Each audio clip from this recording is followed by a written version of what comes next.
Hello everybody, and welcome to a mathematical and philosophical proof to why polearms are bad builds. I'm not actually using a lot of stats, or really real philosophy, but I'm a math major and I kind of need to put something on my resume to say where I use math in the real world, so I'll link them a YouTube video about Battle Brothers. Let's change the setting. Welcome, class, to the first day of Battle Brothers Lecture 101. I am Professor A-Hole. I mean a hole. Ah, crap. Alright, welcome everybody to the first day of Battle Brothers Lecture 101.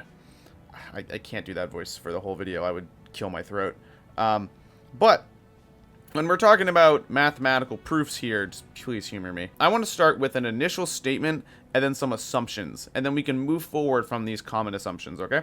The first one is that we know a lot of things work in Battle Brothers, and that's why we love the game, right? But not everything works against all fights. The harder the fight is, the fewer things are actually going to work against it. We don't roleplay as Ancient Undead and then win against Orcs and Chosen. You don't have 6 dudes sword and boarding in the front and then 6 polearms behind them. That doesn't work in any real kind of fight. Might work against spiders, might work against like raiders, but that's really it. And consequently, I don't care if a build like an AoE Reap Swordlance is really good against spiders. Let's acknowledge that and honor it for that, but then let's move on when we talk about real fights. Real fights are relevant, easy fights are not.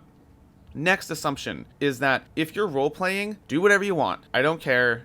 It's irrelevant to talking about optimization and strategy. If you're role-playing, just do what you want.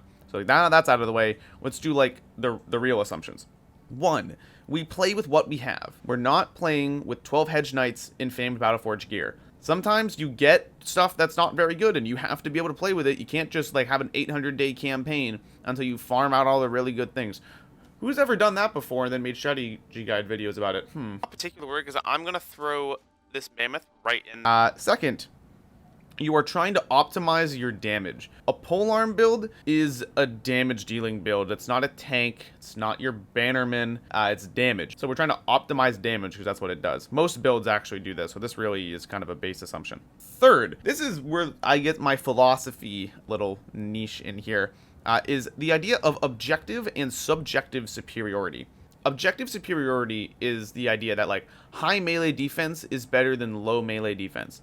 Sure, you literally can't argue that. It's better to have more melee defense than to have less melee defense. But a subjective superiority for one brother, like a thrower, that doesn't mean that you level up melee defense at the expense of HP and ranged attack and ranged defense and stamina and everything else on a thrower. Because no, his subjective best, like the most perfect thrower doesn't need 100 melee defense. Like, let's be realistic here. Similarly, a frontliner doesn't need to all have like shields. Again, we're not sword and boarding on our front line. We have tanks, and their subjective best is to have like a shield, right? But on a two-handed bro, it's to have a two-handed weapon and maybe have reach advantage, or just have like, 35 melee defense. So there's a difference there, and we need to talk about that and acknowledge that before we talk about these kind of builds. And fourth, very simply, is that a polearm bro has polearm mastery and has pathfinder. That means they can almost always move on 2 tiles and attack. And we're not talking about swamp. We don't care about swamp.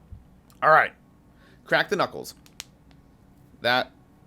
It's kind of lame, actually. I didn't get a lot of knuckle cracking there. Let's talk about polearms versus two-handed brothers. First, in terms of damage, the two-handed brother does more damage than the polearm brother. Think about it. A two-handed mace versus a billhook. A two-handed mace does more damage. All right, cool. Glad we got that solved. Number of attacks. The polearm and the two-handed weapon have the same number of attacks. They both swing once, and if they have berserk, they both swing twice. There might be some AoE in terms of reap, and there might be some AoE in terms of your two-handed weapons, but by and large, let's just say you do 1 attack per turn or 2 with berserk. Mobility-wise, the polearm does beat the two-hander. The polearm can move 2 tiles in attack, whereas the two-handed bro can move 1 tile in attack. The polearm bro has a tile of reach extra because of his polearm, and the two-handed bro can do this if he has a pocket reach weapon, but either way, the two-handed bro has less mobility than the polearm does. Consequently, our conclusion here is that the two-handed bro is better for optimizing damage, right, because that was our assumption, than the polearm bro is. Unless you want some 2-tile movement flexibility, that's where the niche is for this polearm bro, right? So if you're going to build straight damage, you're going to build a two-handed bro. Unless you want this flexibility to move 2 tiles and still attack. That's when you want a polearm. Now let's talk about something else. Throwers. Damage. Throwers have more damage than polearms. One barbed javelin to the face is going to do more to many enemies than a polearm will. Number of attacks. The thrower has more attacks than the polearm does. The thrower has 2 attacks, 3 with berserk, versus 1 attack and 2 with berserk. Mobility. The thrower has the same amount of movement as the polearm does. You can move 2 tiles and attack. For range as well, the thrower is better than the polearm. Obviously, it's a ranged weapon. But the downside to that is that the polearm doesn't have a penalty at nighttime because it's not a ranged weapon. There's a really important part for both of this is that neither polearms nor throwers want to be in zone of control. Throwers obviously can't attack if they're in zone of control because they have ranged weapons. Polearms lose their flexibility in zone of control because they can't walk those 2 tiles. And if you're stuck and you just attack once for 5 AP and then that's your turn, well, that's worse than if you had a two-handed axe and you swung for 6 AP and then ended your turn, right? Because remember, the two-handed bro has higher damage than the polearm bro does. So both are kind of squishy and don't have generally good melee defense. Like, that's kind of why you build a polearm bro, right? It's because he doesn't have really good melee defense. So they both become really bad DPS if they're in zone of control. The polearm to a lesser extent, but either way, you got to keep them both in this kind of like touch and go movement thing where you can't really let them get zocked or they'll lose all of their damage and just become really bad. In conclusion, the thrower is better than the polearm for damage, but is more touchy about zone of control and nighttime. Now let's get on to our conclusions here. 1, you play with what you have, right?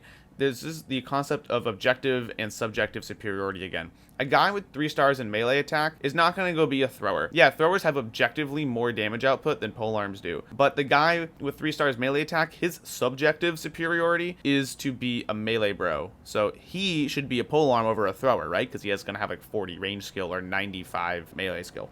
And from our 2 conclusions earlier, polearms will lose to two-handed bros, but they have better flexibility, and that they lose to thrower bros, but can go into Zoc a little bit more. That really says something. Let's put those together. Polearms lose in damage to two-handers and throwers, so you have to want the flexibility. Throwers have more range, so you want to fight at night, and you want to be able to walk into zone of control, because you can still do things in zone of control compared to a thrower, but you're not as good. But here, this is where we see the niche edge of the polearm build. So this is where we want to optimize this edge. Here's what we have. We have a pure melee bro, too squishy to be a frontliner that tanks hits, that has flexible mobility. This is a polearm build, right? So if you're going to use polearms, here's a couple of suggestions. Be a polearm duelist hybrid. I actually made a video about this one. You do more damage that way, because if you're in zone of control and you swing with your polearm, you do 1 hit, and then you can quick hands and go to a duelist weapon. You can do that and it's 9 AP. Or if you're in Zoc, you just switch and do 2 duelist hits, and that's probably more damage than a polearm duelist hit. You could even say, oh, what if I just put a pocket two-hander in, and then he can, if he gets in Zoc, he can just use Polo as two-hander. But at that point, what are you doing, right? If you're comfortable with giving a guy a pocket frontline weapon like that, why does he even have a polearm? If you're comfortable having him walk into zone of control, why has he got a polearm to begin with? Just make him a frontliner that has a reach weapon, right? And if you don't want him doing that, why are you even giving him the pocket two-handed weapon? Like, he's never going to need it, right? So don't even bother. So that makes me ask the question.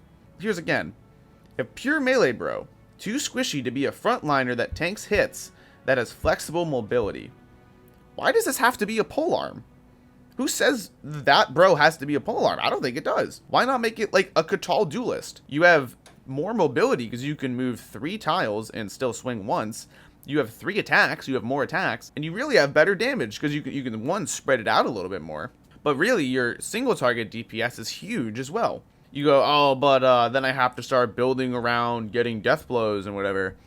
Okay, so take all of your two-handed axe bros, turn them into two-handed mace bros, and boom, you have easy death blow set up. Or take some dudes, you could make this bro here, he has sort of mediocre melee defense and high melee attack, give him a shield and give him like stuns or something that he could then set up death blows for other people. These are all alternatives to the polearm bro that are actually, one, more synergizing with each other and kind of better. And if you have range skill, you can make a hybrid. The hybrid is totally legit. I'm not saying don't make polearm bros ever, But the hybrid also has that thrower capability, and we know the thrower is better than the polearm, but when you need to get into Zoc, then the game's not totally up because you have a melee weapon there. I want to quickly go over a real-life example from a campaign that I've played. This is Special Snowflakes, which is a challenge run I did, so some of the perks are kind of weird, and these three guys here are like totally kitted out in famed stuff, so let's ignore the specifics, but I think a general trend here is going to be kind of helpful. I have two polearm bros. This guy here, Pollock, and this guy here, Gruber. The only difference between them effectively is that Gruber has quick hands and has a duelist weapon at the end there. Let's look at their kills per battle. Pollock has about 1.3. Gruber has about 1.57. This is a big difference. And the only way that we can see, because they're the same thing otherwise, all their stats are basically the same, is that Gruber has quick hands. And he can do this, he can do more with his action points, he can spend more attacks, and he can do more. So he's just a better version of Pollock. Yeah, he's got some better traits and whatever, but effectively, it's quick hand that's making the difference. It's useful to note, though, that this guy's got about 2 kills per battle, this guy's got about 2 kills per battle, this guy's got about 2 kills per battle. My frontliners are still doing more kills per battle, substantially more than either of the backliners. So if you're trying to optimize for damage, right, let's try and move away from the polearm.